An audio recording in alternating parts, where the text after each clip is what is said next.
Hello. Hi. Before we start, I just want to thank you for agreeing to talk to me, and I want to explain that this is part of a project that I'm doing for Georgetown College, and I want to be sure that you'll be okay about me publishing this conversation on my blog. Yes, it's no problem. Thanks. So, can you tell us your name? My name is Silvia Fadel. And Silvia, how many languages do you speak? I can speak three languages.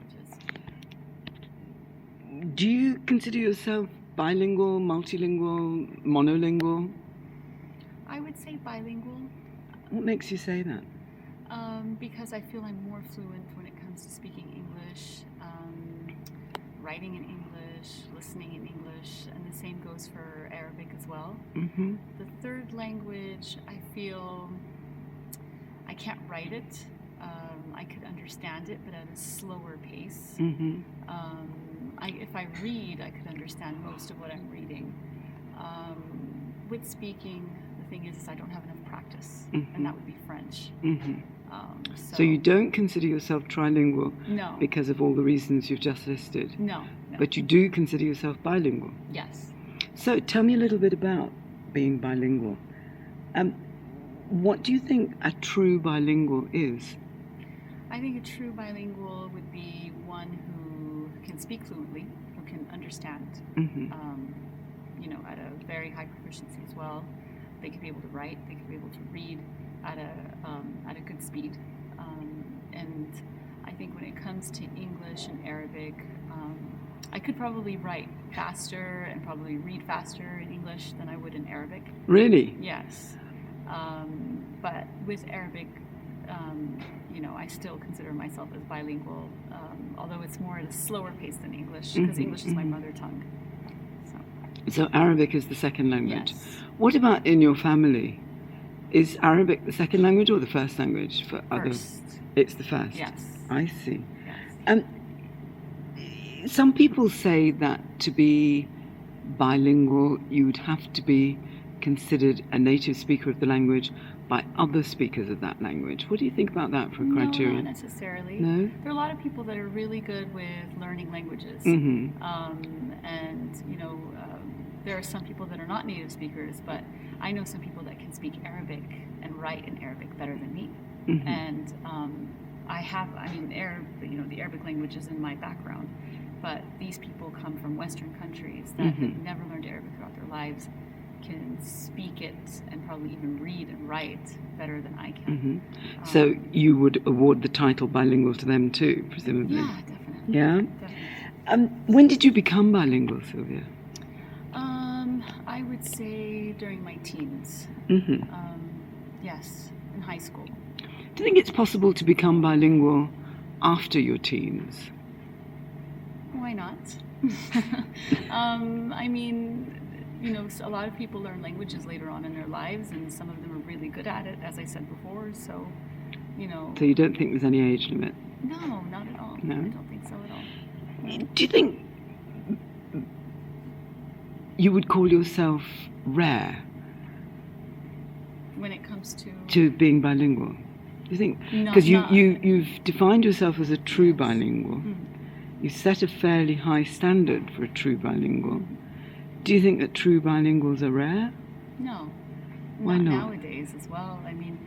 Especially in the society that we live in here in Dubai, a diverse society.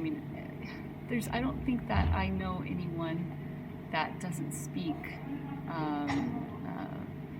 just one language. Almost everybody around us speaks more than one language. So I wouldn't consider that rare whatsoever. Especially being, where we are at now. Okay, let's move on to the brain now. Do you manage to keep the two languages separate, do you think? I try. It depends on who I speak to. So if I'm speaking to someone who let's say I'm speaking to someone who already knows Arabic and they know English, I'll mix it. But if I'm speaking to someone who has no idea of the Arabic language, I'll try to make sure that I don't. And how do you do that? You know what? The thing is, as I speak, I've got to keep reminding myself to not say, let's say, an Arabic word, and then I'll have to think about, okay, I wanted to use that word in Arabic, I need to use it in English, what word should I use? And so I kind of, I think about, sometimes I would have to think about what word I would want to use and, to replace a certain Arabic word that I have in mind. Because there are a lot of Arabic words that don't exist in English, but they're nice words that are really cool to use. And so you try to find a replacement word in English, and sometimes it's difficult to do that. I see. Going back to the definition that you gave me of a bilingual, I just want to ask you one follow-up question. Do you think someone who uses the language every day can be considered bilingual? Not necessarily. It just depends on who you're around. I mean, I could move to, let's say, China, and there would be a lot of Chinese speakers around me, but I would already know English and Arabic. It doesn't mean if I don't use it, let's say, for a day, that doesn't make me bilingual. Right. Now let's come back to Dubai. Yeah. And you mentioned what a multilingual society it is, yes, and how many people here speak English. Yes. Would you say that they're all bilingual because they use English every day? No, not everyone, because we all know that everybody here speaks English at a different level. And there are a lot of people, even if you get sometimes you'll have some people working and, you've got labor workers, cleaners around us. And the cleaners here on campus, if I want to speak to them in English, I'd have to change the way that I would speak to them in English. The type of words that I would use would be simpler, and I would speak to them at a slower speed as well. So we could add that to the definition of bilingualism, couldn't we? That the speaker doesn't need to make any particular effort to accommodate the so-called bilingual. Yes, I would say so. I would say so. A couple of last questions. Can you count in both languages? Yeah, of course. Can you remember numbers in both languages? Yeah. You've never had a difficulty? No. When I was younger, when I was first learning Arabic, yes, when I was first learning it, but no, now perfectly well. What about praying? Can you pray in both languages? The words I can pray in Arabic.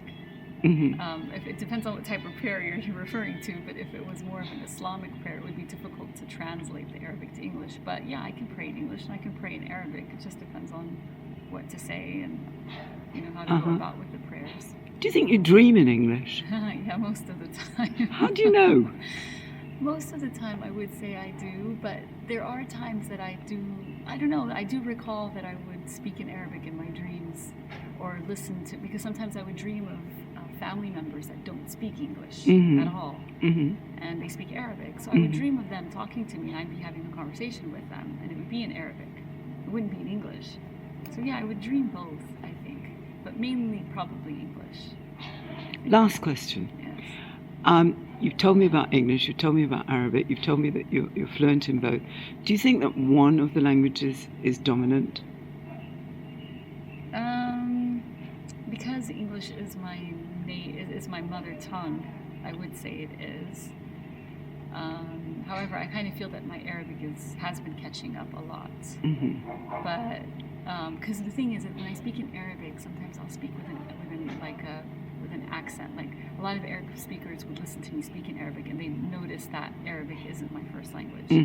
So that's why I would say English would be the most dominant one. Silvia, thanks very much indeed. Thank you. Really appreciate it.